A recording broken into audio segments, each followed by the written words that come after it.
Hello everyone, I am Meena Bhardwaj and welcome to the Luminant Eyes Academy. तो हम जो medieval India यानी medieval history या हम कहें मध्यकालीन भारत का जो कोर्स हमने शुरू किया है, ये उसका नेक्स्ट पार्ट है, नेक्स्ट लेक्चर है। इससे पहले मैं अराउंड 16 लेक्चर बना चुकी हूँ, तो प्लीज़ उन्हें देखिए ताकि आपको जो नेक्स्ट पार्ट है वो समझ आ सके। तो आज हम जो करने वाले हैं वो मुग़ल एम्पायर करने वाले हैं, और मुग़ल एम्पायर भी हम शुरू कर चुके हैं क्योंकि हमने जितनी भी स्टडी की है वो डिटेल्ड की है। तो इसीलिए भी जो लेक्चर है वो लंबे हुए हैं और हमारे जो एक कोर्स का जो टाइम पीरियड है वो बढ़ गया है। ओके, तो आज हम जो करने वाले हैं मुग़ल का अगला पार्ट अकबर के ऊपर पढ़ेंगे। उससे पहले हमने मुग़ल की स्टार्टिंग यानी बाबर, दिल्ली सल्तनत का एंड हुआ था, उसके बाद ही इब्राहिम लोदी और बाबर का युद्ध हुआ था पानीपत का। नेक्स्ट जो हमने पढ़ा था हुमायूं एंड शेरशाह के बारे में पढ़ा था। इससे प्रीवियस वीडियो हमारी शेरशाह सूरी के बारे में ही थी, उसमें भी मैंने बहुत इंपॉर्टेंट फैक्ट्स डाले थे। तो आई होप कि आपने वो देख ली होगी, और नहीं तो प्लीज़ देख लीजिए। और फिर ये नेक्स्ट पार्ट है, तो आज हम अकबर का पार्ट कवर करेंगे। बहुत ही ज़्यादा इम्पोर्टेंट है, जितना भी मैं करवाऊँगी एग्ज़ाम ओरिएंटेड होगा, इम्पोर्टेंट फैक्ट होंगे, बहुत सारे सोर्सेज से लिए गए हैं, ऑथेंटिकेट सोर्सेज से लिए गए हैं। सो ये बहुत ही ज़्यादा इम्पोर्टेंट है। ओके, लेकिन शुरू करने से पहले मैं आपको बताना चाहूँगी कि प्लीज़ हमारा टेलीग्राम चैनल ज्वाइन कर लीजिए एंड FB पेज भी, ताकि आपको उनसे रिलेटेड जो हम क्वेश्चंस डाल रहे हैं, PDF डाल रहे हैं या आगे जो डालने वाले हैं वो आपको मिलते रहे। साथ ही हम जो करंट अफेयर के ऊपर हमने स्टार्ट किया है वो भी आप देख लीजिए। वो बहुत कम टाइम की होती है, लेकिन रीज़न ये होता है कि आपको कंसेप्ट क्लियर हो जाए। साथ ही PDF तो हम आपको टेलीग्राम पे प्रोवाइड कर ही रहे हैं। ओके, तो नेक्स्ट पार्ट करते हैं हम यहाँ पे। जो हमारा अगला पार्ट है वो अकबर के बारे में बात करते हैं।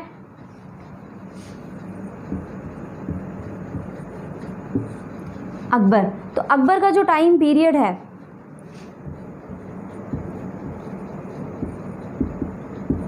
एक ग्रेटेस्ट रूलर माना गया है अकबर को, मुग़ल एम्पायर का, मुग़ल एम्पायर का। एंड एक लंबा पीरियड जिसका सबसे ज़्यादा चला रूलिंग पीरियड था वो भी किसका था? अकबर का था। तो यहाँ से जो हम शुरुआत करेंगे अकबर की, तो वो कैसे होती है? जब हमने पढ़ा था शेरशाह सूरी और हुमायूं के बारे में, तो हमने एक चीज़ पढ़ी थी कि जब हुमायूं के बीच शेरशाह और हुमायूं के बीच जब लड़ाई होती है तो वो 15 साल के लिए चला जाता है और शेरशाह दिल्ली पर कब्ज़ा कर लेता है। ओके, एक अफ़गान जो है यानी अफ़गानी रूल जो है या अफ़गानी डायनेस्टी एक शुरू हो जाती है। ओके, तो उस टाइम 12 से 15 साल के लिए हुमायूं एग्ज़ाइल पर चला जाता है, वेस्ट एशिया जाता है। लेकिन जाने से पहले वो बीकानेर रुकता है राजस्थान के, वहाँ पे अमरकोट, बीकानेर के अमरकोट में वहाँ पे क्या होता है कि वो राणाज़ के पास रुकता है। जो वहाँ के राणाज़ थे अमरकोट के, वो उसे शरण देते हैं और वहाँ पे जन्म होता है अकबर का। ओके, फिर वो तो वहाँ से चला जाता है, लेकिन वहाँ पे ही जो उसके अंकल थे कामरान अकबर के, वो उसे कैप्चर कर लेते हैं, अपने पास रखते हैं, वो अच्छे से रखते हैं। एंड जब हुमायूं वापस आता है शेरशाह सूरी के मरने के बाद, जो वो 1 साल राज करता है फिर से, तो उस टाइम वो फिर से अपने पेरेंट्स से मिल जाता है, यानी अपने जो हुमायूं जो उसके पिता होते हैं हुमायूं से वो मिल जाता है। ओके, तो फिर उसके बाद 1 साल के बाद हुमायूं की डेथ हो जाती है, उसी की जो लाइब्रेरी थी उसी की स्टेयर्स से गिर के। एंड नेक्स्ट फिर अकबर का टाइम पीरियड स्टार्ट होता है। तो अकबर उस टाइम पे पंजाब में के जो कन्नौर है वहाँ पे होता है, और वहाँ से वो अफ़गानों के अगेंस्ट एक अपनी स्ट्रेटजी बनानी शुरू कर देता है। लेकिन क्योंकि बहुत ही छोटा होता है, सिर्फ 13 साल का होता है, तो वो इतना हम कहें कि इतना बड़ा नहीं होता है, इतनी जो अफ़गानों के अगेंस्ट एक स्ट्रेटजी बना सके, एक प्लानिंग कर सके। तो उस टाइम क्या होता है कि हुमायूं का एक बहुत ही फेवरेट या हम कहें वफ़ादार बैरम खान को उसका रीजेंट चुना जाता है। रीजेंट क्या होता है कि जब तक अकबर बड़ा नहीं होगा तो उसका जो ध्यान या देख रेख या हम कहें कि जो रूल या रूलिंग जो या प्रशासन होगा, जो कौन संभालेगा, वो बैरम खान संभालेगा। तो उसे रीजेंट कहा जाता है। ओके, तो वो संभालता है। तब तक अकबर बहुत छोटा होता है और वहीं से फिर अकबर का एक टाइम पीरियड शुरू हो जाता है। तो जैसे जैसे अकबर अपने पिता की मृत्यु के बाद आगे बढ़ता है, तो सबसे पहले जो उसका काम होता है वो होता है कि दिल्ली में जो अफ़गान थे, यानी दिल्ली, आगरा, राजस्थान तक जो अफ़गानों का रूल हो चुका था उसे हटाना। सबसे मेन मकसद अकबर का यही था, तभी वो दिल्ली पर कब्ज़ा कर सकता था। तो अब ना तो वहाँ पे कोई शेरशाह सूरी था क्योंकि उसकी भी डेथ हो चुकी थी, और ना ही कोई ऐसा स्ट्रॉन्ग रूलर था, लेकिन वहाँ पे एक बहुत ही हम कहें कि स्ट्रॉन्ग, एक आप जनरल कह सकते हो, या बहुत ही हम कहीं वफ़ादार उस टाइम का कह सकते हो, या फिर अफ़गानों का जो उस टाइम रूल संभाल रहा था या उनके अंडर में काम कर रहा था, वो एक हिंदू आप कह सकते हैं, गवर्नर या जनरल कह सकते हैं। वो किसका था? इस्लाम शाह का। इस्लाम शाह किसका बेटा था? शेरशाह सूरी का। तो इस्लाम शाह के अंडर हेमू काम कर चुका था। उसके बाद उसने जो आदिल शाह था, यानी नेफ्यू था, भतीजा था किसका? शेरशाह सूरी का, उसके अंडर भी काम किया था। तो हेमू के बारे में कहा जाता है कि बहुत ही स्ट्रॉन्ग उसकी पॉलिसीज़ थी, बहुत ही स्ट्रॉन्ग फाइटर था, बहुत ही अच्छा एक हम कहें कि वॉरियर था, कि 22 उसने युद्ध जो लड़े थे उसमें से एक भी युद्ध वो नहीं हारा था। तो बहुत ही मतलब आसान नहीं था कि अकबर दिल्ली पर कब्ज़ा इतनी आसानी से कर सकता था, क्योंकि उसका आते ही जो सबसे पहले सामना हुआ था वो हुआ था हेमू से। तो यहाँ से अकबर और हेमू का एक छोटा सा पार्ट आता है, और उसी को ही सेकंड बैटल ऑफ पानीपत कहा जाता है। यानी फर्स्ट बैटल ऑफ पानीपत हो चुका था बाबर, जो हमारा फर्स्ट हम कहें कि फाउंडर था मुग़ल साम्राज्य का, उसके बीच, और दिल्ली सल्तनत के लास्ट रूलर के बीच, इब्राहिम लोदी के बीच जो हुआ था 1526 में। 1526 में हुआ था first battle of Panipat. First battle of Panipat हुआ था। दूसरा जो हुआ था वो था 1556 में। आप इसको आसानी से याद रख सकते हैं, 1526 में हुआ था पहला पानीपत का युद्ध, और जो दूसरा हुआ था वो 1556 में हुआ था। 1556 का किसके बीच हुआ था? अकबर के बीच और हेमू के बीच हुआ था। लेकिन यहाँ पे भी हेमू जीतने ही वाला था, लेकिन उसकी बदकिस्मती, या हम कहें कि जो अकबर था उसकी किस्मत थी कि उसे एक शासक बनना था भारत का, तो इसीलिए ही उसकी आंख में एक तीर लग गया था, यानी हेमू की आंख में तीर लग गया था, और उसी की वजह से वहाँ पे चाहते हुए भी जो मुग़ल एम्पियर था, यानी हम कहें कि अकबर था, वो जीत गया था। फिर बैरम खान ने क्या किया था? इसे पकड़ लिया था और बुरी बेरहमी से मार दिया था हेमू को। ओके, तो यहाँ पे जो 1556 में जो बैटल हुआ था, जो सेकंड बैटल हुआ, यहाँ पे पानीपत का सेकंड बैटल हुआ था। तो आप इस चीज़ से याद रख सकते हैं कि 26 में फर्स्ट हुआ, 56 में सेकंड हुआ। ओके, इसके बाद ही एक और हमारा अगला आता है, वो भी इसी से आप 1576 वो हम बात करेंगे। 1576 में जो अगला युद्ध होता है हल्दी घाटी का, हम पढ़ेंगे हल्दी घाटी का। लेकिन यहाँ पे मैं एक आपको लिंक बता रही हूँ कि 26 से आप फर्स्ट बैटल ऑफ पानीपत याद रख सकते हैं, बाबर और इब्राहिम लोदी के बीच। ओके, जब दिल्ली सल्तनत एंड हो रही थी। 56 सेकंड बैटल ऑफ पानीपत, जब अकबर आया और हेमू था अफ़गानों का, जो हम कहें कि अफ़गानों के अंडर जो काम कर रहा था। 76 की बात करें तो हल्दी घाटी का युद्ध, ओके, जो कि रानाज के बीच में हुआ था। हम कहें कि राणा प्रताप और बाबर के बीच जो अकबर के बीच जो हुआ था वो हल्दी घाटी का युद्ध था, यानी बैटल ऑफ हल्दी घाटी।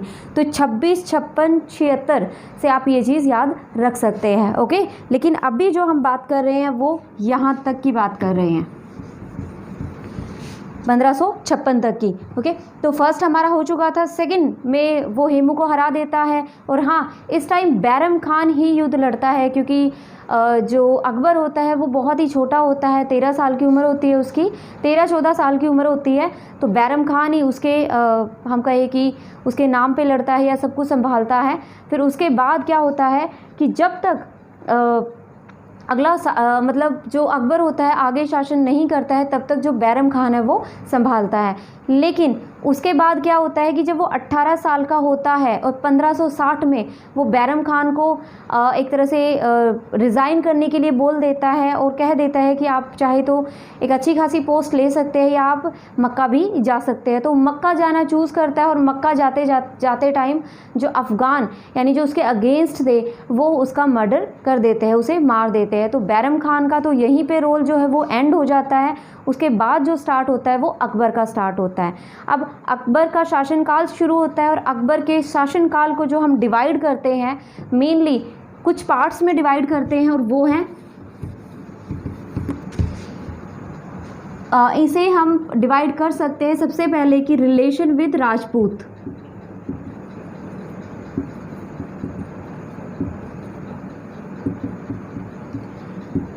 सी आप सब कहते हैं कि हिंदी में नहीं पढ़ाते क्या? सी आई थिंक मैं हिंदी बोल रही हूँ और यहाँ पे जो नाम लिखे जा रहे हैं सी वो हम सबको पता है कि रिलेशन यानी उनके संबंध क्या थे राजपूतों के साथ। वो लिखने का ना लिखने का सिर्फ एक छोटा सा रीज़न होता है कि हम टाइम बचा लेते हैं, अदरवाइज़ तो हमारा लेक्चर और भी लेंथी हो सकता है। ओके, तो यहाँ पे आप आसानी से समझ सकते हैं कि रिलेशन विद राजपूत का मतलब है कि राजपूतों के साथ क्या संबंध रहे थे। मैं हिंदी इंग्लिश दोनों में प्रोनाउंस करने की कोशिश करती हूँ ताकि आप समझ सकें। नेक्स्ट जो हम डिवाइड करते हैं इसी पार्ट को वो करेंगे अकबर के जो टाइम काल को या टाइम पीरियड को हम डिवाइड करते हैं वो करते हैं उसके एडमिनिस्ट्रेशन सिस्टम में, एडमिनिस्ट्रेटिव सिस्टम। वैसे राजपूत रिलेशन के बाद जो अगला पार्ट आता है वो रिलीजियस पॉलिसी आता है, क्योंकि उसके जो रिलीजियस जो चेंजेस आए थे वो राजपूतों के साथ रिलेशन के बाद ही आए थे। ओके, तो हम मेनली इसके बाद जो पढ़ते हैं नेक्स्ट राजपूतों के बाद जो पढ़ते हैं वो पढ़ते हैं रिलीजियस पॉलिसी, यानी धार्मिक जो भी उसने पॉलिसीज़ बनाई। ओके, धार्मिक जो चेंजेस किए थे, रिलीजन में जो चेंजेस किए थे उसके बेस पे ही हम ये इसके बारे में पढ़ते हैं। थर्ड के बाद थर्ड पढ़ते हैं एडमिनिस्ट्रेटिव सिस्टम, जिसमें हम मनसबदारी सिस्टम या उसका रैंक सिस्टम या उसने कितने पार्ट में अपनी जो एडमिनिस्ट्रेशन था उसे डिवाइड किया था, वही चलता आ रहा था जो पहले से था, बस उसने कुछ चेंजेस कर दिए थे, तो उन चेंजेस के बारे में हम पढ़ते हैं। तो एक तरह से मिक्स माना जाता है एडमिनिस्ट्रेशन जो है, लाइक कि मुग़ल जो इंडिया में चलता आ रहा था वो इंडियन स्टाइल, एंड उसने वेस्ट एशिया का जो कल्चर अपनाया था, उन दोनों का एक मिक्सचर था जो मुग़ल एम्पायर था। नेक्स्ट जो हम पढ़ते हैं नेक्स्ट पार्ट हम पढ़ते हैं एडमिनिस्ट्रेशन के बाद पढ़ते हैं हम इसका जो लिटरेचर वाला पार्ट है, literature, fine art and architecture. Literature, fine arts and architecture. Literature, fine arts and architecture यानी उसका साहित्य या राइटर जो हुए हैं, कौन सी बुक लिखी गई है। नेक्स्ट पढ़ते हैं फाइन आर्ट यानी जो स्टाइल उन्होंने अपनाया था। नेक्स्ट आर्किटेक्चर यानी वहाँ का जो एक स्टाइल ही कह सकते हैं, ढांचा, या उन्होंने जो टॉम वगैरह या कोई अगर पैलेस वगैरह मॉन्यूमेंट बनवाया था तो वो आर्किटेक्चर का पार्ट है। ओके, साथ ही एडमिनिस्ट्रेशन सिस्टम के साथ ही जो हम पढ़ते हैं वो लैंड रेवेन्यू सिस्टम भी पढ़ते हैं। लैंड रेवेन्यू सिस्टम या हम इसे उसके इनकम का सिस्टम भी कह सकते हैं कि इनकम सोर्सेज के बारे में इसमें हम पढ़ते हैं। ओके, तो मेनली क्या है, relation with Rajput, second religious policy, administrative system, उसके साथ ही हम इनकम सोर्सेज या लैंड रेवेन्यू सिस्टम पढ़ते हैं, एंड हमारा लास्ट में आता है literature, fine art and architecture. 1605 तक उसका टाइम पीरियड था।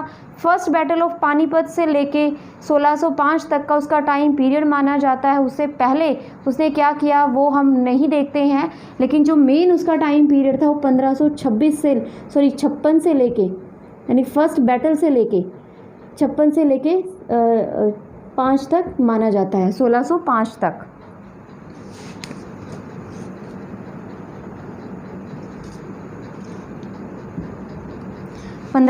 से लेके 1605 तक माना जाता है। ओके, तो यहाँ ये चीज़ें हम पढ़ते हैं और हम इसे बहुत ही क्विकली पढ़ लेते हैं कि इनमें है क्या चीज़ें।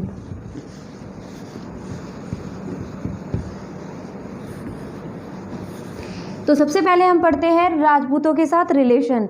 एक टर्निंग पॉइंट आया था, एक टर्निंग बहुत ही हम कहें कि एक बदलाव आया था, देखने को मिला था कि अब तक जो रूलर थे उनका जो कनेक्शन चलता आया था राजपूतों के साथ, ये जो अकबर था, मुग़ल एम्पायर था, इसका बहुत ही डिफरेंट था उनके साथ। उसका रीज़न भी था कि उसने पहले तो भारमल, जो राजा भारमल था, उसकी डॉटर के साथ मैरिज की थी, तो वहाँ से भी उसके जो रिलेशन थे वो चेंजेस होने शुरू हो गए थे। फिर उसने जोधा भाई जो कि अम्बेर की जो प्रिंसेस थी या हम कहीं राजकुमारी थी, उसके साथ मैरिज की थी। तो उसके बाद से ये किसने ना इसके अंदर राजपूतों के लिए एक चेंज आना शुरू हो गया था और राजपूतों को भी लगने लगा था, लगना क्या था, क्योंकि वो मैरिज कर चुका था तो माननी पड़ती भी थी। एंड कुछ इसने भी रिलेशन जो है लीनियंट करने की कोशिश की थी। ओके, तो मैरिज के बाद से ही इसने क्या किया था कि उन्हें पोस्ट देनी शुरू कर दी थी जनरल वगैरह की, एंड कुछ हाई पोस्ट वगैरह देनी शुरू कर दी थी। लाइक मान सिंह या राजा मान सिंह की अगर हम बात करें, या कुछ और जनरल थे उनकी उनको एक अच्छी खासी पोस्ट देनी शुरू कर दी थी। नेक्स्ट हम बात करते हैं कि जैसे ही उसकी मैरिज हुई थी राजपूतों के साथ, डॉटर के साथ, उसके बाद उसने जिजिया कर और जो पिलग्रिम टैक्स था वो हटा दिया था। ये टैक्स लगाए किसने थे? जब हम पढ़ते हैं कि मोहम्मद बिन कासिम, हमने पहला अटैक जब पढ़ा था तो मोहम्मद बिन कासिम के थ्रू जिजिया कर लेके आए थे वो। उसके बाद अलाउद्दीन खिलजी ने इसे सख्ती से और बढ़ा दिया था। एंड उसके बाद अगर आपसे पूछा जाए कि अबॉलिश किसने किया, तो वो किया था अकबर ने।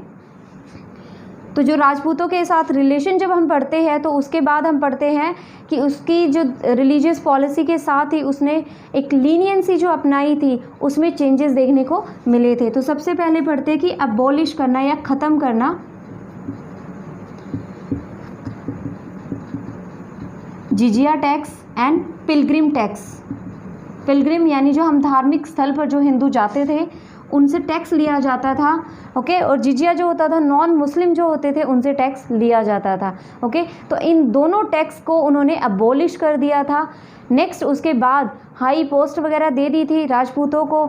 उसके बाद अगर हम अगली बात करें तो हिंदू और कुछ जो हिंदू थे उनको परमिशन मिल गई थी कि वो पूजा वगैरह कर सकते हैं, उस पर इतनी खास रोक टोक उसने लगानी बंद कर दी थी। ओके, तो नेक्स्ट हम बात करें, यहाँ तक हम पढ़ते हैं कि राजपूतों के साथ क्या रिलेशन रहे, लेकिन जब वो ये रिलेशन बनाने की कोशिश कर रहा था तो उस टाइम पे क्या हुआ, जो राणा थे, यानी हम कहें कि राजस्थान के जो राणास थे या मेवाड़ के जो राणास थे वो उसके अगेंस्ट हो गए थे। वो नहीं चाहते थे किसी भी तरह से मुग़ल के साथ हाथ मिलाना या उसकी जॉब वगैरह लेना या उसकी पोस्ट वगैरह लेना। तो उनमें से जो एक हुए हैं वो है राणा प्रताप सिंह। राणा प्रताप सिंह के साथ जो अकबर का युद्ध होता है, या हम कहें कि उस टाइम जो उनके आपस में मतभेदों की वजह से जो अगला युद्ध हुआ वो था battle of Haldi Ghati. Okay, तो नेक्स्ट जो हम पढ़ते हैं वो बैटल ऑफ हल्दी घाटी पढ़ते हैं। जब सभी जो राजपूत थे सब नहीं थे कि उसका साथ देने के लिए तैयार थे, कुछ थे जो अगेंस्ट भी थे, उनमें राणास वगैरह थे। तो हल्दी घाटी का जो युद्ध होता है वो राणा प्रताप सिंह और अकबर के बीच होता है। और ये मैंने जैसे आपको बताया 1576 में होता है। किसके बीच? राणा प्रताप एंड अकबर के बीच। क्योंकि उसने पोस्ट तो दे ही दी थी राजपूतों को, लेकिन उसने उसके अगेंस्ट भी जिसे खड़ा किया था वो राजपूत ही थे। यानी जब हल्दी घाटी का युद्ध हो रहा था तो इसका जो जनरल था या हम कहें कमांडर जो था उसकी सेना का, अकबर की सेना का, वो एक राजपूत ही था, राजा मान सिंह। और राजा मान सिंह और राणा प्रताप के बीच जो था वो युद्ध हुआ था। ओके, था वो अकबर की ओर से ही, तो दोनों के बीच माना जाता है कि अकबर और जो राणा प्रताप था उन दोनों के बीच हुआ हल्दी घाटी का युद्ध हुआ। ओके, 1576 में हुआ। 1526 में फर्स्ट बैटल ऑफ पानीपत, 56 में सेकंड बैटल ऑफ पानीपत, उसके बाद बैटल ऑफ हल्दी घाटी होता है वो। ओके, ये नेक्स्ट था। नेक्स्ट अगर हम बात करें रिलीजियस पॉलिसी की बात करते हैं।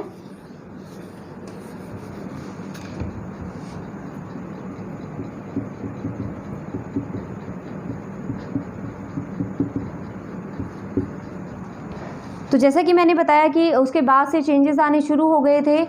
नेक्स्ट सबसे मेन था जिजिया और जो पिलग्रिम टैक्स था उसे एबॉलिश करना। उसके बाद जो नेक्स्ट काम किया था वो क्या था कि एक तरह से सभी रिलीजन को सुनना शुरू कर दिया था। सभी रिलीजियस जो गुरु थे उन्हें बुलाया जाता था, एक डिस्कशन किया जाता था एंड उनकी सुनी जाती थी। और मानना था कि ये काफ़ी टॉलरेंट था, फेवर्ड था हर रिलीजन के। ऐसा कुछ नहीं था कि भाई उन्हें बहुत ही कट्टरवाद बनाना है या खुद भी कि एक ही चीज़ को फॉलो करना है। इसकी जो पॉलिसी थी वो डिवाइन मोनोथिज्म थी, यानी एक तरह से एकेश्वरवाद वाली, मोनोथिज्म। जिसे दीन इलाही भी कहा जाता है। दीन इलाही एक टर्म शुरू की गई थी, उसका मेन मतलब क्या था कि एक तरह से इंडिया को एक साथ लेके आना है और उसे डिवाइड नहीं करना है रिलीजियस बेसिस पे।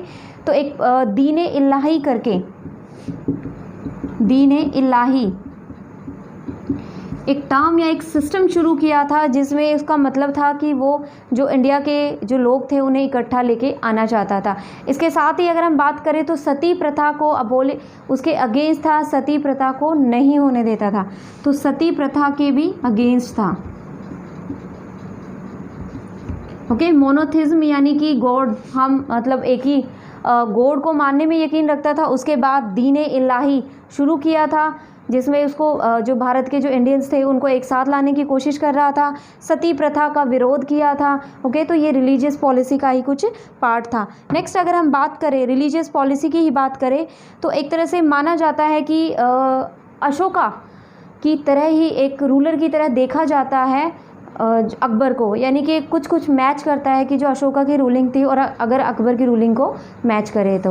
ओके, नेक्स्ट अगर हम बात करें तो इबादत खाना एक बनाया गया था। इबादत खाना,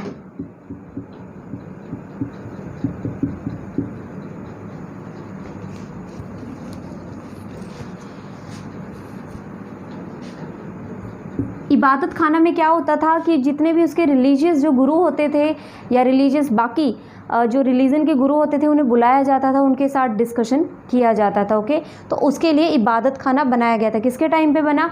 अकबर के टाइम पे बनाया, अकबर ने बनवाया। किसके लिए बनाया? रिलीजियस डिस्कशन के लिए बनाया गया था। ओके, तो मोनोथिज्म को मानता था। दूसरा दीन इलाही बनाया। देन सती प्रथा सिस्टम के अगेंस्ट था। ओके, तो ये रिलीजियस पॉलिसी का ही पार्ट था। और हाँ, जो उल्लेमास वगैरह थे उनकी एक इंटरफेरेंस जो होती थी उसे रोक लगा दी थी, यानी रिलीजियस इंटरफेरेंस पूरी तरह से एक मतलब उनकी इतनी नहीं सुनी जाती थी। वो अपनी ही जो था मेन उसका जो रूल था वो अपने ही बेस पे चलता था। ओके, नेक्स्ट हम बात करते हैं अगली एडमिनिस्ट्रेशन, जो कि बहुत ही इंपॉर्टेंट है। एडमिनिस्ट्रेशन की अगर हम बात करें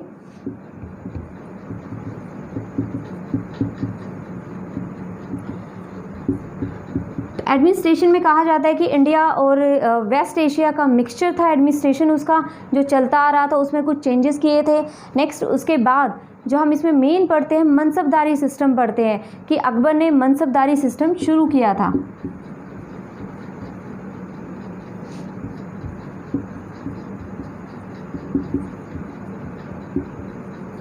मनसबदारी सिस्टम,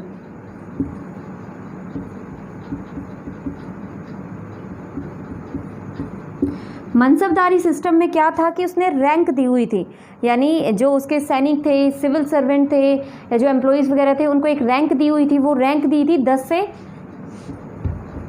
5000 तक रैंक सिस्टम था।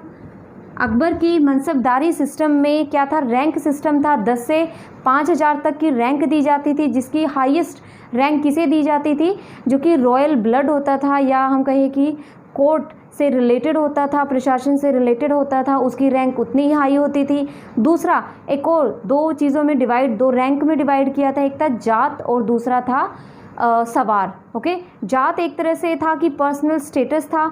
सवार यानी सवार का मतलब होता था कि उनके पास 2 घोड़े होते थे। ओके, तो इसके साथ ही रैंक के अलावा जात एंड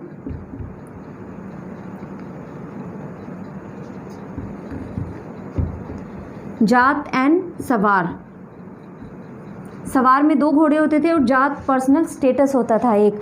तो ये रैंक के बाद जो अगला सिस्टम शुरू किया था, उसके बाद जो हम पढ़ते हैं नेक्स्ट कुछ वेरियस ऑफिसर्स या हम कई ऑफिसर्स उसने नियुक्त कर दिए थे। और वो क्या थे कि उसमें सबसे मेन था वज़ीर और बख्शी। वज़ीर क्या होता था? बहुत इंपॉर्टेंट था, रेवेन्यू सिस्टम को संभालता था, उनके कर से रिलेटेड जितना भी होता था उसे संभालता था। और बख्शी एक तो वो मिलिट्री संभालता था, मिलिट्री का हेड तो था ही, साथ ही एक न्यूज़ सर्विसेज जो देता था वो भी कौन था? बख्शी ही था। ओके, तो ओके, मनसबदारी सिस्टम का ही पार्ट है। रैंक दी जाती थी 10 से 5000 तक। उसके बाद जात एंड सवार सिस्टम भी उसने ही, या हम कहें कि रैंक के बेस पे उसने डिवाइड किया था। उसके बाद कुछ ऑफिसर या एम्प्लॉयज़ या अधिकारी, ओके, उन्होंने नियुक्त किए थे जो अलग अलग डिपार्टमेंट या अलग अलग विभाग को संभालते थे। उसमें सबसे इम्पोर्टेंट था वजीर,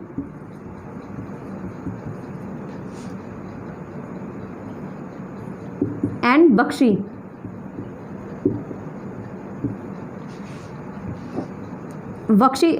जो वजीर था वो संभालता था रेवेन्यू सिस्टम, एंड बख्शी मिलिट्री डिपार्टमेंट। जो सैन्य डिपार्टमेंट था उसे संभालता था, रेवेन्यू जो उसका कर वगैरह आता था या इनकम वगैरह आती थी तो उसको वो संभालते थे, ओके।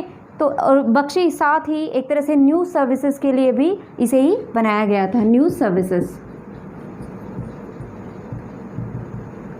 जो राज्य में जो भी न्यूज़ होगी वो कौन प्रोवाइड करता था, एक तरह से बख्शी ही प्रोवाइड करता था। नेक्स्ट अगर हम बात करें तो चीफ स्टूवर्ड एंड चीफ काजी। यस, हम कहें कि खाने सम्मान, एक चीफ स्टूवर्ड जिसे कहा जाता था उसे खाने सम्मान की उपाधि या खाने सम्मान टाइटल दिया गया था। नेक्स्ट आता है चीफ स्टूवर्ड।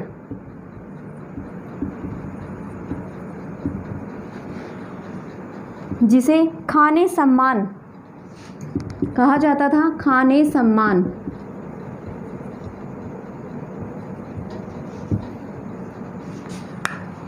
यानी जो कि रॉयल जो डिस्कशन था वो अटेंड करता था, वो खाने सम्मान यानी चीफ स्टूवर्ड होता था। नेक्स्ट अगर हम बात करें तो नेक्स्ट था काजी। चीफ काजी हाईएस्ट चीफ काजी, ओके, मुख्य काजी जो था वो क्या करता था, जितने मेन डिस्कशन थे या हम कहें कि जजेस, एक तरह से ये उन जजेस में से एक था जो कि अपना डिसीजन वगैरह सुनाया करते थे। चीफ काजी जजेस में से एक जो होता था वो चीफ काजी होता था, यानी जज की रैंक उन्हें प्राप्त होती थी, ओके। तो चार मैंने आपको टर्म बताई। पहला था मेन था जो वो था वजीर, उसके बाद बख्शी, थर्ड आता है चीफ स्टूवर्ड, उसके बाद आता है चीफ काजी, ओके। उससे अगली टर्म जो हम पढ़ते हैं इसके बाद ही उसमें क्या होता था कि उसने एक दीवाने खास भी बनाया था। दीवाने खास का मीनिंग कई बार पूछा जाता है कि जो ऑडियंस थी उनको संबोधित करने के लिए, ऑडियंस की सुनने के लिए या बड़े बड़े मैटर्स के ऊपर बात करने के लिए जब जो मुग़ल एम्पायर था वो कहाँ पे आया करता था, दीवाने खास में आया करता था, ओके। और कई बार तो वो अपनी बालकनी टाइप जो झरोखा टाइप बनाया हुआ होता था, वहाँ से भी जो जनता होती थी या कोई डिस्कस करना होता था तो वहाँ से वो खड़ा होके अपनी राय या हम कहें कि अपना डिसीजन सुनाया करता था या उनकी सुना करता था, ओके। तो दीवाने खास बनाया था किसके लिए था, ऑडियंस के लिए था।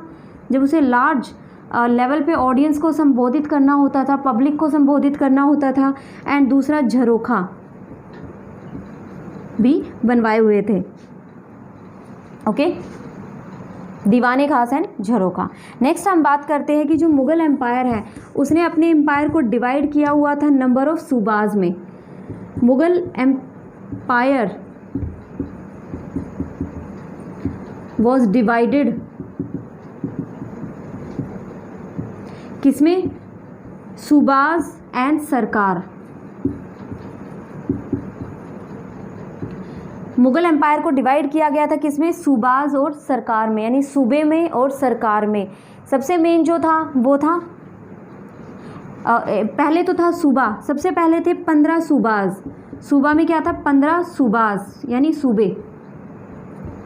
और उन सूबोज को किस में डिवाइड किया गया था, सरकार में। उन सरकार को किस में डिवाइड किया गया था, प्रागण में, ओके। सूबाज एंड सरकार में डिवाइड किया गया, 15 सूबाज बनाए गए, उसको सरकार में डिवाइड किया गया, उस सरकार को डिवाइड किया गया प्रागण में। तो ये उसका डिवीज़न था उसके मुग़ल एम्पायर का या हम कहें एडमिनिस्ट्रेशन का, ओके। अब उसमें भी उसने कुछ चीफ पोस्ट या चीफ ऑफिसर रखे थे, जिसमें सबसे जो मेन थे वो यही थे, तीन ही थे। सबसे मेन था एक तो दीवान, बख्शी एंड कोतवाल। अब इसमें जो थे वो थे दीवान, बख्शी एंड कोतवाल। सी, ये मैं आपको बता चुकी हूँ तो ये जो था वो लैंड रेवेन्यू संभालता था, एक तरह से वही पोस्ट है इसकी, वज़ीर जैसी ही लैंड रेवेन्यू। बख्शी वही चीफ मिलिट्री डिपार्टमेंट को संभालता था, साथ ही जो न्यूज़ सर्विसेज थी उसको भी संभालता था। अगली अगर हम बात करें वो इम्पोर्टेंट है, कोतवाल एक तरह से कोतवाली जो करता था, या हम कहें उस राज्य की देखरेख करना, निगरानी करना, या बाहर से कौन आ रहा है, कोई फॉरेनर तो नहीं आ रहा है, उसका रिकॉर्ड रखना, उसे रजिस्टर करना, तो इसका भी ध्यान कौन रखा करता था, कोतवाली रखा करता था। इसके अलावा इसे सेंसस ऑफिसर भी कहा जाता था, और ये वेट और मेज़र को इंस्पेक्ट भी करता था। यानी एक मार्केट पर भी नज़र रखने वाला कौन था, कोतवाली था। सेंसस ऑफिसर भी अगर हम कहें किसे कहा गया, वो कोतवाल को कहा गया है। ओके, एंड वैसे भी जो बाहर के आते थे उनका भी ध्यान रखता था। तो ये 3 मेजर पोस्ट थी, दीवान, बख्शी एंड कोतवाल। जब उसने सरकार प्रांगण सूबा सरकार प्रांगण डिवाइड किए थे, तब उसने ये 3 जो मेन ऑफिसर्स थे वो चूज़ किए थे। ओके, नेक्स्ट बात करते हैं अब हम उसकी इनकम, यानी उसके राज्य की इनकम कैसे होती थी, यानी मुगल एम्पायर की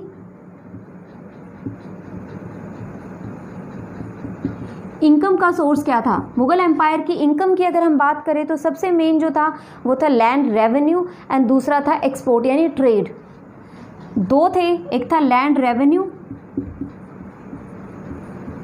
यानी जो कर वगैरह मिलते थे, जो कर वगैरह लगाए हुए थे ज़मीनों पर, उससे इनकम होती थी। दूसरा किससे होता था, ट्रेड से, व्यापार से। और ट्रेड में सबसे मेन क्या था, एक्सपोर्ट। एक्सपोर्ट सिस्टम पता ही, हम पीछे भी पढ़ चुके हैं, बहुत पहले शुरू हो चुका था। तो उसमें जो एक्सपोर्ट वगैरह किया गया मेनली वो क्या था, स्पाइसेस वगैरह, इंडिगो, नेक्स्ट था सॉल्टपीटर। सी आपको पता है स्पाइसेस वगैरह, मसाले वगैरह, इंडिगो आपकी डाई होती है, सॉल्टपीटर जो बारूद, यानी सबसे मेन जो आया था भारत में बाबर के टाइम पे आया था, वैसे तो हम विजयनगर में भी पढ़ चुके हैं। Okay, spices, Indigo, saltpetre, and इसके अलावा जो था वो था टेक्सटाइल। स्पाइसेस, इंडिको, सॉल्टपीटर, टेक्सटाइल जो थे वो मेन एक्सपोर्ट किए जाते थे किसके टाइम पे, अकबर के टाइम पे। ओके, तो लैंड रेवेन्यू एंड ट्रेड जो था वो 2 इनकम सोर्स थे इसके। अगली अगर हम बात करें तो नेक्स्ट पार्ट आता है लैंड रेवेन्यू सिस्टम। इम्पोर्टेंट है, यहाँ पे कोई भी चीज़ ऐसी नहीं है जिसे हम स्किप कर सकते हैं, तो मेन मैंने ट्राई किया कि बहुत इंपॉर्टेंट है जो हम वो कर सकें। तो लैंड रेवेन्यू सिस्टम की अगर हम बात करें तो इसमें सबसे इम्पोर्टेंट मेन बात क्या आती है, कुछ सिस्टम शुरू किए गए थे एक तरह से। इसको पहले स्टार्टिंग अगर हम करें तो उसने जब्ती और बंदोबस्त, लैंड रेवेन्यू सिस्टम में क्या था कि एक तरह से आप इसे भूमि कर प्रशासन भी लिख सकते हैं, भूमि कर प्रशासन या भूमि प्रशासन लिख सकते हैं। तो यहाँ पे क्या था कि सबसे जो अकबर ने शुरू किया था वो था जब्ती एंड बंदोबस्त। तो जब्ती एंड बंदोबस्त किसने शुरू किया था, अकबर ने ही शुरू किया था। नेक्स्ट अगर हम बात करें एक राजा टोडरमल की बात करते हैं, तो राजा टोडरमल था जो सलाहकार था, एक ज़मीन के मामले में सलाह दिया करता था अकबर को। तो उसने एक सिस्टम बनाया था 2 साला, पहले था नाम जब्ती एंड बंदोबस्त, बाद में टोडरमल ने एक नाम दिया था 2 साला। 2 साला में क्या था कि जो लैंड थी वो मेज़र की जाती थी, ज़मीन को मापा जाता था। ये बहुत पहले से शुरू हो गया था, ये फर्स्ट टाइम नहीं हो रहा था। ओके, तो जो अकबर ने जो बनाया था वो था जब्ती एंड बंदोबस्त। फिर राजा टोडरमल ने एक सिस्टम जो स्टार्ट किया था वो था 2 साला। उसमें क्या था, लैंड मेज़र की जाती थी, ज़मीन को मापा जाता था। उसमें ज़मीन को 4 पार्ट में डिवाइड कर दिया गया था। वो कौन कौन सी थी, 4 कैटेगरीज बना दी थी, ज़मीन की 4 कैटेगरीज बना दी थी। वो कौन सी थी, उसमें सबसे पहले यानी ठीक है 2 साला सिस्टम बनाया, उसमें ज़मीन को मापा, उसके बाद ज़मीन का क्या किया था, उसे कैटेगराइज यानी कुछ पार्ट में डिवाइड कर दिया गया था कि ये ज़मीन कैसी है, ये ज़मीन कैसी है। इस तरह से उसने 4 कैटेगरी बना दी थी। वो 4 कैटेगरी इंपॉर्टेंट है, वो कौन सी थी, तो सबसे पहले जो आती है पोलाज, ओके, सेकंड आती है परोती, थर्ड आती है छच्छर एंड लास्ट आती है बंजर। तो आप समझ गए होंगे इससे। नेक्स्ट जो फर्स्ट है पोलाज, यानी जो हर साल कल्टीवेट की जाती है, कल्टीवेटेड एवरी ईयर, हर साल जो कल्टीवेट की जाएगी उसे पोलाज कहा जाता था। जो 2 साल में, ओके यहाँ पे आप 2 साल लिख लो, जो 2 साल में कल्टीवेट की जाती थी उसे परौती कहा जाता था। जो 3 साल में एक बार में, यानी 2 साल में एक बार, 3 साल में जो एक बार, जिसकी हम कहें जुताई जो की जाती थी या कल्टीवेशन जो की जाती थी, ओके, तो वो 3 साल में की जाती थी, उसे छच्छर कहा जाता था। नेक्स्ट अगर हम बात करें बंजर, यानी 5 साल में, इसका जो टाइम पीरियड था वो 5 साल था, या 5 से ज़्यादा जो होता था वो बंजर के उसे बंजर में कैटेगराइज किया गया था। जिसकी हर साल जो जुताई या हम कहीं खेती होती थी, कल्टीवेशन होती थी, उसे पोलाज, जो 2 साल में एक बार परौती, तीसरी छच्छर थी 3 साल में, बंजर जो होती थी वो 5 साल में। ओके, पोलाज।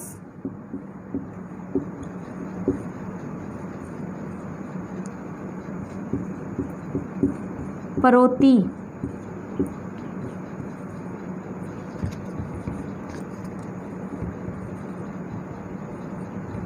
छच्छर एंड नेक्स्ट थी बंजर। ओके, तो लैंड रेवेन्यू में 4 मेन थी। सबसे पहले जब्ती और बंदोबस्त, उसके बाद राजा टोडरमल ने सिस्टम को नाम दिया था 2 साल में ज़मीन को मापा जाता था। उस मापने में 4 कैटेगरी में डिवाइड किया गया था ज़मीन को, पोलाज, परौती, छच्छर एंड नेक्स्ट था बंजर। ओके, तो ये लैंड रेवेन्यू का पार्ट था। इसके बाद जो हम नेक्स्ट पार्ट पढ़ते हैं, बहुत ही इंपॉर्टेंट है, जो वो पढ़ते हैं fine art and literature, fine art and architecture का पार्ट।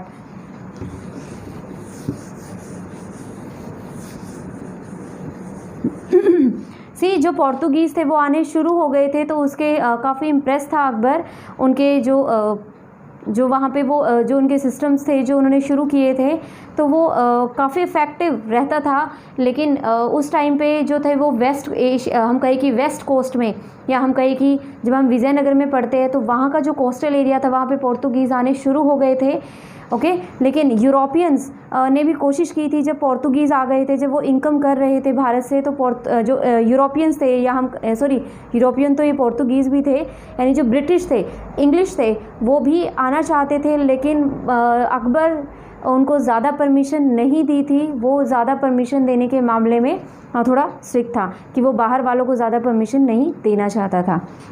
ओके, तो नेक्स्ट पार्ट जो हम करते हैं वो आएगा literature, fine art and architecture. Okay, literature साहित्य, फाइन आर्ट यानी कला और कला और साहित्य, उसके बाद उनका जो मॉन्यूमेंट सिस्टम था, उनका जो आर्किटेक्चर ढांचा था, उसके बारे में पढ़ते हैं। तो यहाँ पे जो इम्पोर्टेंट हम पढ़ते हैं लिटरेचर के बारे में, उसे पढ़ना लिखना नहीं आता था, लेकिन उसे बहुत इंटरेस्ट था कि उसे बुक पढ़ के सुनाई जाए, तो वो बुक सुना करता था। बड़े बड़े जो आइडियाज़ थे उन्हें डिस्कस किया करता था, बड़े बड़े जो स्कॉलर थे, लर्नड जो मैन थे, उन्हें बुलाया जाता था, वो सुनाया करते थे, बड़ी बड़ी पुस्तकें वहाँ पे पढ़ी जाती थी, तो उसे सीखने का बहुत ज़्यादा शौक़ था। ओके, तो सबसे इम्पोर्टेंट जो हम कहें कि उसकी जो पॉलिसीज़ में एक बहुत इंपॉर्टेंट रोल प्ले करता है कि उसके आसपास कौन रहा था। हम कहें कि एक लीनियंसी जो अकबर में आई थी, उसका रीज़न, चाहे वो रिलीजियस पॉलिसी हो या बाकी जगह हो, वो एक रीज़न ये भी था कि उसके जो ब्रदर थे अबुल फैज़ल और फैज़ी, उनको भी रीज़न माना जाता है, उनके जो ट्यूटर थे उनको भी माना जाता है, और राजपूतों में मैरिज करने की वजह से भी एक लीनियंट माना जाता है किसको, अकबर को। तो ये बहुत शौकीन थे किसके, हम कहें लिटरेचर के, फाइन आर्ट के और आर्किटेक्चर के। तो यहाँ पे हम अगर लिटरेचर की बात करें तो जो सबसे फेमस नाम आता है वो आता है अबुल फैज़ल और फैज़ी। अबुल फैज़ल की अगर हम बात करें तो उसने क्या लिखा था, अकबर नामा। ये अकबर की एक तरह से अकबर के बारे में था, अकबर की स्टोरी या बायोग्राफी आप कह सकते हैं, काफ़ी बड़ा था ये। इसी का जो एक पार्ट था, एक सेक्शन, इसमें तो बहुत कुछ था, लेकिन जो इसी का एक सेक्शन था, एक पार्ट था, वो था आईने अकबरी।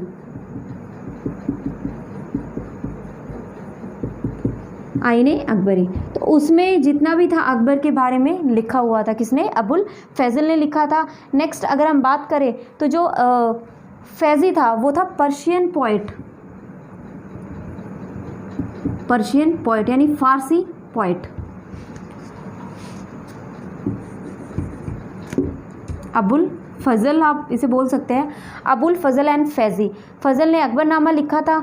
ओके, तो अकबरनामा किसके टाइम पीरियड में लिखा गया?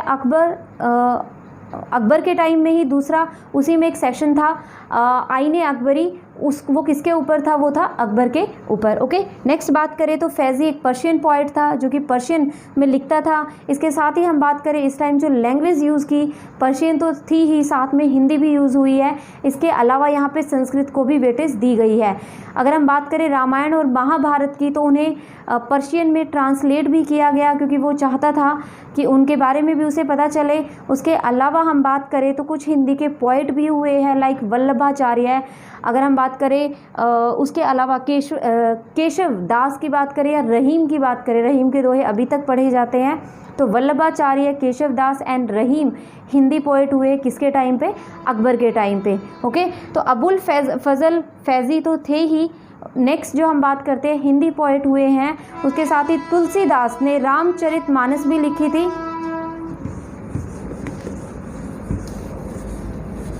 नेक्स्ट हम बात करते हैं हिंदी पोइट हुए कुछ उस टाइम पे। ओके, वल्लभाचार्य,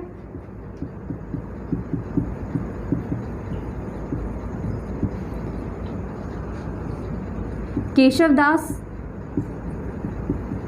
नेक्स्ट हम पढ़ते हैं रहीम।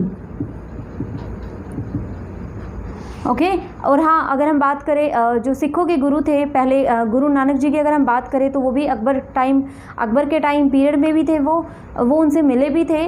ओके, तो वो भी इन्हीं के टाइम पीरियड में थे। नेक्स्ट बात करें तुलसीदास की, तो तुलसीदास ने लिखी थी रामचरितमानस, वो टाइम पीरियड भी यही माना जाता है। तुलसीदास जी ने लिखी थी रामचरितमानस। नेक्स्ट अगर हम बात करें तो तानसेन फेमस सिंगर हुआ, उसने राग वगैरह बनाए हैं उस टाइम पे। ओके, और उनमें से जो एक था वो था राग दरबारी।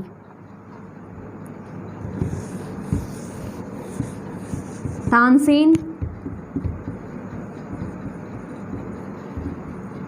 राग दरबारी किसने लिखा है? तानसेन ने। ये कहा जाता है कि अकबर के ऊपर ही था। ओके, तो तानसेन एक फेवरेट हम कह सकते हैं पोइट में से एक था, म्यूजिशियन में से एक था। ओके, और हाँ अगर हम बात करें बीरबल, तो बीरबल भी इसी टाइम पे अकबर के टाइम पीरियड पे ही था, काफ़ी उसका फेवरेट था। अच्छा, ये जो है ये एक तरह से पार्ट है किसका? उसके 9 जूल्स थे, हम कहें 9 रत्नों में से एक था, वो भी पढ़ेंगे हम। तो 9 रत्नों में से ही एक था जो बीरबल था, वो भी, एंड तानसेन भी, वो भी। नेक्स्ट उसमें कुछ राजपूतों के नाम भी आते हैं, यानी इंडियंस जो हिंदू थे उनके भी नाम हैं उन 9, अगर हम रत्नों की 9 रत्नों की जब हम बात करते हैं। उसके बाद जो अगला हम पढ़ते हैं, ओके, देवनागरी स्क्रिप्ट यहाँ पे यूज़ हुई हिंदी और संस्कृत के लिए। ओके, देवनागरी स्क्रिप्ट भी यहाँ पे यूज़ हुई थी। इसके अलावा मिनिएचर पेंटिंग का भी एक दौर देखा गया, बहुत ही शानदार मिनिएचर पेंटिंग वहाँ पे बनाई गई थी। चाहे हम कहें कि एक लाइब्रेरी का व्यू बनाया गया था अकबर की, और उस मिनिएचर पेंटिंग में वो उसी के ऊपर ही बनाया गया था। उसके अलावा बहुत ही सुंदर पर्शियन स्क्रिप्ट यूज़ की गई थी, और एक जो स्क्रिप्ट थी उसका नाम था नास्तालिक। आप इसे नास्तालिक या नस्तालिक कह सकते हैं, नस्तालिक या नास्तालिक। तो ये जो थी नस्तालिक या नास्तालिक, ये एक स्क्रिप्ट थी, पर्शियन स्क्रिप्ट थी। ओके, तो ये किसके टाइम पे ही थी? अकबर के टाइम पे। अच्छा, एक और ख़ास बात जो है कि पेपर उस टाइम तक आ चुका था। पहले देखो हम जो छाल हुआ करती थी, लीव्स हुआ करती थी, उस पर लिखते थे, लेकिन अकबर के टाइम पे ही पेपर बनना शुरू हो चुका था। किसने बनाया था? चाइनीज़ जो थे, यानी चाइना में इन्वेंट हो चुका था पेपर, और उन्होंने एशिया में एक्सपोर्ट करना शुरू कर दिया था। तो यानी इंडिया तक पेपर आ चुका था और पेपर पे बुक लिखी जानी शुरू हो गई थी। तो बुक लिखी गई, हाँ कम लिखी गई, उसका रीज़न ये था कि printing machine printing press machine जो थी वो बन ज़रूर गई थी, लेकिन वो इंडिया तक नहीं आई थी। ओके, यानी चाइना और यूरोपियन जो थे वो प्रिंटिंग मशीन बना चुके थे, प्रिंटिंग प्रेस बना चुके थे, लेकिन वो इंडिया में नहीं थी। तो इसकी वजह से बुक्स थी जो उस टाइम पे बहुत कम थी। अगर वो होती तो शायद आज हमारे पास हिस्ट्री की एक तरह से हमें बहुत ज़्यादा बुक पढ़नी पड़ती। चलो एक तरह से अच्छा ही हुआ, वरना तो आपको हिस्ट्री की और भी बहुत डिटेल स्टडी करनी पड़ती। ओके, तो नेक्स्ट अगर हम पढ़ते हैं तो उस टाइम पे चाइना और यूरोप में प्रिंटिंग प्रेस मशीन बन चुकी थी एंड पेपर का इन्वेंशन हो चुका था। नेक्स्ट जो हम पढ़ते हैं इसके बाद यहाँ तक का जो हमारा मेन पार्ट है वो यही है, लिटरेचर का यहाँ तक ही है। उसके बाद हम आर्किटेक्चर का नेक्स्ट पार्ट पढ़ते हैं। अच्छा, एक और चीज़ थी कि पोर्तुगीज़ जो थे इन्वेंशन करना शुरू कर दिया था, लेकिन अकबर ने उन इन्वेंशन पे ध्यान नहीं दिया, उनकी टेक्नोलॉजी पे ध्यान नहीं दिया। अकबर इंटरेस्टेड तो था, ओके, लाइक वो था टेक्नोलॉजी वगैरह में था, लेकिन इतना नहीं था कि उसने पोर्तुगीज़ की जो टेक्नोलॉजी थी अगर उस पर ध्यान दिया होता तो शायद इंडिया में आज बहुत पहले ही बहुत कुछ बन गया होता। ओके,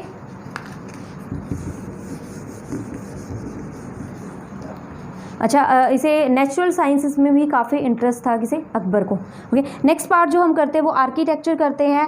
आर्किटेक्चर की अगर हम बात करें तो सबसे पहले बात करते हैं कि आगरा और दिल्ली इसके मेन कैपिटल, जैसे कि हम पढ़ते आए बाबर के टाइम से कि आगरा इन्होंने पहले अपनी कैपिटल बनाई, फिर हुमायूं ने दिल्ली भी अपनी कैपिटल बनाई। तो ये दोनों तो थी, लेकिन इसके बाद भी अकबर चाहता था कि एक और कैपिटल बनाई जाए, वो थी फतेहपुर सीकरी, आगरा के पास थी ये।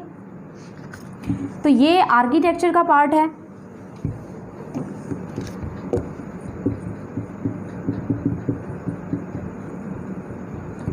इसमें फतेहपुर सीकरी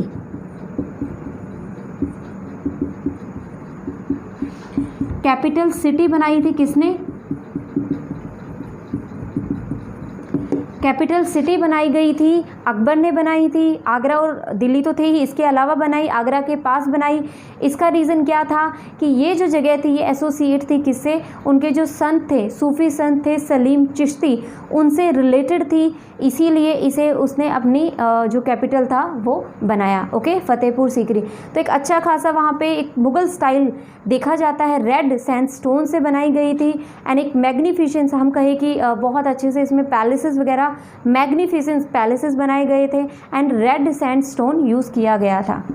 जैसे कि आप सब जानते हैं कि रेड सैंडस्टोन हमने पहले भी पढ़ा है और ये महंगा होता था काफ़ी, तो ये यूज़ किया गया है। साथ ही उसके अंदर पैलेसेस वगैरह बनाए गए थे। ओके, तो ये कहाँ पे है? ये आगरा के पास है, फतेहपुर सीकरी। कैपिटल सिटी थी किसकी? थी अकबर की। ओके, नेक्स्ट अगर हम बात करें तो उसके साथ ही अच्छा उसने अपने पिता हुमायूं का टॉम्ब भी बनवाया था। वो भी अब तक जो टॉम्ब बनते आए थे उससे एक डिफरेंट टॉम्ब बनवाया था। उसका मकबरा अगर हम कहें तो कहाँ पे बनवाया था? वो दिल्ली में बनवाया था, वो गार्डन के बीचों बीच बनवाया था। तो उसमें भी हम मुग़ल स्टाइल का एक बहुत ही अच्छा एग्जाम्पल देखते हैं, बहुत ही डिफरेंट था, बहुत ही हटके था अब तक जो भी आर्किटेक्चर चलता आ रहा था उससे। ओके, तो आपसे पूछा जाए कि हुमायूं का किसने बनवाया था? हुमायूं का मकबरा, टॉम्ब ऑफ हुमायूं या हुमायूं टॉम्ब किसने बनवाया था? अकबर ने। कहाँ पे? दिल्ली में। ओके, गार्डन के बीचों बीच इसे बनवाया गया था। तो मुग़ल स्टाइल टॉम्ब था, यहाँ से हमें देखने को मिलता है एक डिफरेंट स्टाइल था। नेक्स्ट अगर हम बात करें तो जैसे कि हम जानते हैं लोधी स्टाइल ज़्यादातर मुग़ल जो स्टाइल है आर्किटेक्चर उसमें देखा जाता है। अच्छा, इस स्टाइल का एक असर हिंदुओं पर भी देखने को मिला, जो हिंदू राजा थे या हम कहें हिंदू जो टेम्पल थे उन पर भी देखने को मिला है। एक हम कहें मिक्सचर हमें देखने को मिला इंडियन और मुग़ल स्टाइल का। उसमें से एक जो हम एग्जाम्पल पढ़ते हैं गोविंद देव टेम्पल वृंदावन में। तो गोविंद देव टेम्पल जो वृंदावन में है उसमें एक अच्छा खासा एग्जाम्पल देखने को मिलता है। वहाँ पे रेड सैंडस्टोन तो यूज़ किया ही है, साथ ही एक मुग़ल और इंडियन स्टाइल को वहाँ पे देखा जाता है।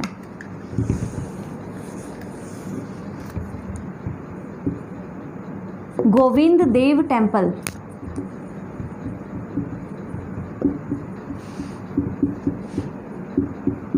कहाँ पे है ये? वृंदावन में है। ओके, तो अगर आपसे एग्जाम्पल पूछा जाए तो कि जो इंडियन और मुग़ल मिक्स स्टाइल अगर कहाँ देखा गया तो इस टेम्पल में देखा गया। ओके, तो नेक्स्ट अगर हम बात करें अगला, तो यहाँ तक हमारा मेन पार्ट था। उसके बाद क्या होता है कि उसके बारे में हम पढ़े कि वो फियरलेस था, एलिफेंट तक को टेम कर लेता था, फ्लड तक में स्विम कर लेता था। तो एक अच्छा खासा बहुत ही करेजियस एक राजा माना गया है। उसकी पॉलिसीज़ लीनियन पॉलिसीज़ की वजह से काफ़ी टाइम तक रूल कर पाया, एडमिनिस्ट्रेशन सिस्टम अच्छा था। उसके बाद जो हम बात करते हैं कि 1605 में उसकी डेथ हो जाती है और एक जो लोकेशन है सिकंदरा, वहाँ पे उसका टॉम बनवाया जाता है। ओके, तो 1605 में डेथ हो जाती है किसकी? अकबर की। एंड उसका जो टॉम्ब है वो कहाँ पे बनवाया गया था? वो सिकंदरा में बनवाया गया था। ठीक है, तो ये आगरा में, आगरा के पास है सिकंदरा। कहाँ पे? ये आगरा, एक तरह से नियर आगरा, आगरा के पास है। तो ये टॉम्ब ऑफ अकबर।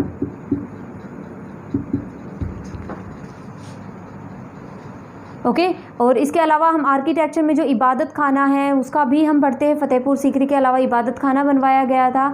तो ये जो हमने पढ़ा ये यहाँ तक का हमने अकबर का कंप्लीट किया। ट्राई किया कि ज़्यादातर जो वो है हम कवर कर सके, कुछ रह भी जाएगा तो प्लीज़ मैं ट्राई करूँगी। अच्छा, एक और रिक्वेस्ट आपसे कि एक्स्ट्रा कमेंट बिल्कुल भी ना करें, प्लीज़ स्टडी रिलेटेड कमेंट करें। और अगर मुझे ज़्यादा ही एक्स्ट्रा लगे देन शायद ही आप फिर हमारे पेज को, हमारी कहे कि हमारे चैनल को दोबारा देख पाएंगे। ओके, सो प्लीज़ मैं कोशिश करूँगी कि मैं आपको जो कंटेंट प्रोवाइड करने की कोशिश कर रही हूँ आप एटलीस्ट उसे समझें और उसमें से जो भी आपके लिए इम्पोर्टेंट है आप उसे उसी तरीके से यूज़ करें। ओके, सो आपको कैसा लगा ये ज़रूर बताएं। साथ ही हमारे पेज को, हमारे चैनल को लाइक करना, सब्सक्राइब करना और शेयर करना बिल्कुल मत भूलिएगा। Okay, thank you so much.